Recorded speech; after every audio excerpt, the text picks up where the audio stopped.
comes to my account, I most certainly have some sort of an expense that I don't even look at, an account that I don't even look at, and it is a percentage of my income that goes directly into that account. It could be retirement. One of the few things you can do is just track your expenses. Genuinely, just tracking your expenses. 2024 was the highest since then. In 2025 is expected to be. Today's discussion topic is going to be money pits. Actually, this is recommended by YouTube. I think they have this new algorithm that basically helps you design a better content for yourself and actually writes the outline. In one of the episodes that I did that I actually got a ton of views, about 10,000 views.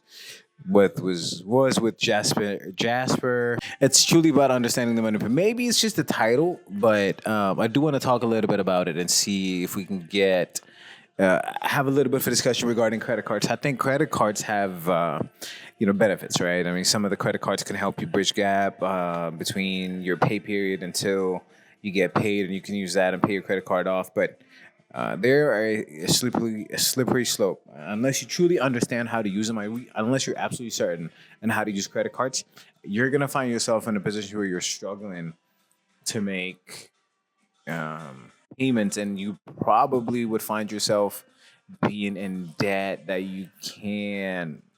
It would be hard to find a way out of it, right? So one of the few things you can do is just track your expenses. Genuinely, just tracking your expenses. That's so easy to say, isn't it? Just track your expenses. And I'm sure this is not the first time you heard of it, but it is necessary. And I can give you an example of what I recently did for myself. I discovered that I was spending a lot of money on groceries, and some of it, I eat, I cook, but there are some of the grocery items that I throw out because they just go bad, right? And I've been keeping receipts from all the places that I go to: Costco, TJ's, Whole Foods,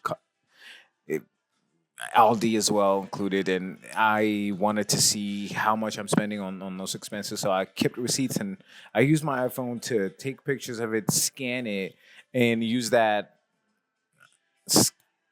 image to genuinely understand what I've been spending money on. And I've done that for the past couple of months. So I have a ton of receipts that I've scanned, and I'm gonna start to feed that information into ChatGPT and see what I can get out of it, right? I mean, at least I just get an understanding of how much I'm spending, if prices of groceries have went up, and I'm sure they have went up.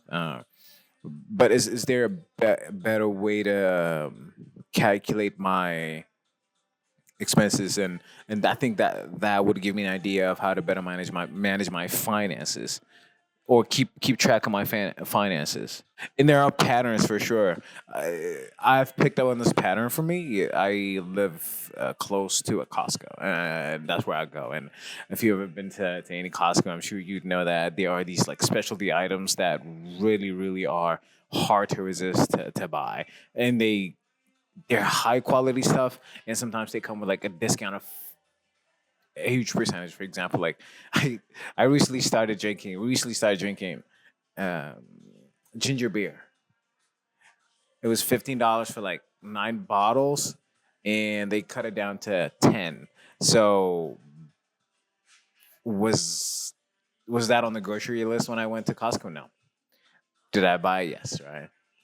And um, yeah, it's just like I'm gonna have to stop now. It's so good. It's so good, especially after any kind of delicious meal. It's just one of those things you're like, I need to get a sip of ginger beer. But yeah, like these are patterns that I've noticed that I want to stop. I don't want to continuously do impulse buys when I go to Costco. So how do I mitigate that, and how can I stay on top of my finances? And I think collecting your receipts would probably help you stay on top of these patterns that are kind of hidden, because they're almost an impulse when you are in these aisles and you see some discounted chips or something. Yeah, I mean, 2025 is going to be a very interesting year. I saw some report that came out and said that 2024 is one of the highest credit card default years since 2010. And that's a while ago, right? And that's probably has some association with the mortgage bubble, and that popped in therefore leading people to default on their mortgages. And if that was in 2008, 9, and you see 2010 people defaulting on their credit cards as well. So 2024 was the highest since then. In 2025 is expected to be somewhat similar in that sense. And how can you shield yourself from such a disaster? I mean, really, it is a disaster. And when you think about credit card expenses going up, and you having the ability to not having the ability to pay them back, puts you in a very position. It's almost as if you feel like you're suffocating. I'll be honest with you. I'll be there for it. So first off, my approach for this year would be to limit the use of credit cards at all. And you can't continue to buy the things that are not on your budget. At least 2025 needs to be a year where people should strive to go against this trend. And if you're already there, if you have an exorbitant amount of credit card debt, you can't really, find yourself out of it, and maybe you lost your job, then at that point it would be difficult, and that's understandable. However, I do see the benefit of not using credit cards for 2025, at least the first 3 months of 2025. That's what I'm going to personally do. The credit cards have a very interesting way of showing your expenses, giving you tips, and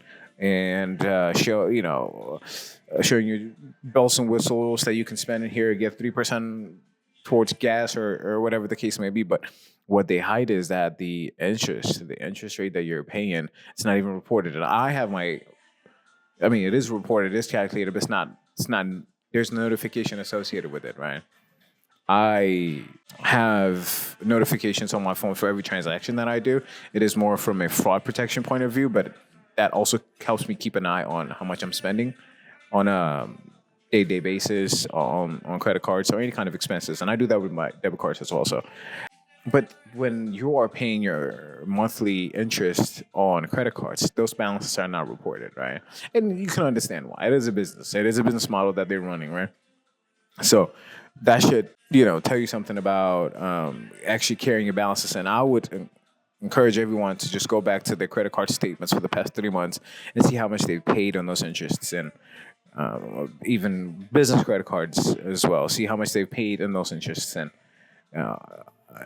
make an analysis, right? Make an analysis and try to see if using the credit card and the rewards that you're getting. That was loud. From, these purchases for 3% on gas, 2% restaurants, 1% on everything else type of deals, in comparison to the interest rate that you're paying on a monthly basis on those credit cards. So you have to make the calculation and make smart decisions for yourself, and resist the urge to use credit cards to make purchases. I knew a person who couldn't really control their impulse in using credit cards, and even so what they do is that what she does is that if she decides to make a purchase on an item that she saw online, she puts her card in a cup of water and actually freezes it so that she doesn't have to make that purchase, right? So it gives us that time so that she can actually process and decide and think about it and sleep over it and see if this purchase is going to be actually worth it. There's this line that comes to mind from the great Kevin O'Leary. He's one of the best, I think, in business. He said, if your interest on the item exceeds the interest that you're paying on that credit card, maybe that's a purchase you shouldn't make. And I find that to be very funny, very Kevin-like, but very accurate as well, right? I know a different person that uses this trick before they use a credit card. They have to make sure that they can afford to make this purchase 3 times over in their bank accounts before they can use their credit cards, right? I'm telling you, these are very important and interesting ways how people use to manage their expenses. I don't know. 2025 is going to be a very interesting year when it comes to money pits like high credit card interest rate usage. So if you have to use a credit card, try to find a bank or a credit union that would allow you to get a very, very low interest rate.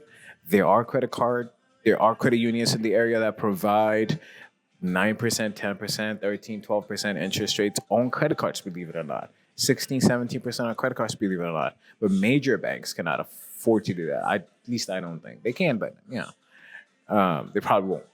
So making these, thinking about your finances and seeing a way to better benefit you might be a good way of starting maybe 2025, right? There's a lot of resolutions being out there. There's a lot of excitement about 2025, and people are, exploring new options, and it's all good. But looking at your finances and really making sure that that's airtight would be one of the first steps that I would encourage anyone to take, and that's definitely what I'm going to do for myself as well. So there is this line again from the great Kevin O'Leary that said, if he was talking about investment, he said, I think of a dollar as if it's a soldier. So he's talking in investment terms and making offer in a business or something. One of his episodes that kind of stuck with me. He said, if I let this soldier out, I would expect the soldier to go ahead and capture another soldier, bring it back. So for every dollar, you expect $1 to be back, right? Or more. Maybe that's how we should look at our finances as well, expenses as well. So I know there are people that are extremely frugal, and I admire them because you're working hard to get paid.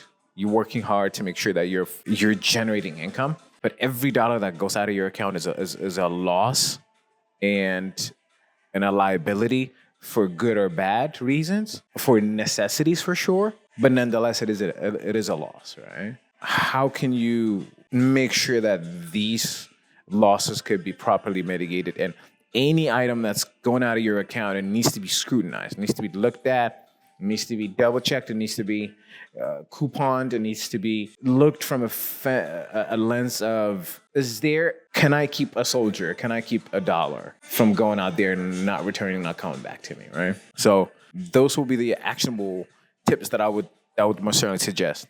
Yeah, definitely. Automatic savings would absolutely help as well. It's like one of the things that I've learned to do is that before even my paycheck, comes to my account, I most certainly have some sort of an expense that I don't even look at, an account that I don't look at, and it is a percentage of my income that goes directly into that account. It could be a retirement account, or it could be a savings account, or it could be an investment account. But before I have the money that I will use to pay the rest of the bills, I would think of it as a tax that goes to those extremely necessary pockets of my finances. So I would definitely suggest doing those early, as soon as possible. Yeah, celebrate small victories. Let's have a good January. Let's have a fantastic January of keeping track of finances and trying to save a little bit more than what we spent in December. I think that should be easy to do. Keeping in mind that December is a month that normally people just buy gifts and have this I guess I can spend in December type of mentality. That's the kind of mentality that we want to get out of. Yeah, let's avoid money pits in general. I think we can be smart with our finances. We can be extremely, extremely frugal with our finances, and look at those investment and saving vehicles to allow us to have a brighter future in 2025. I wish you the best of year coming. Thanks for listening to me. I'll try to bring more information out in a better format, but I thought I'd just have this thought out there and see what you think. Take care.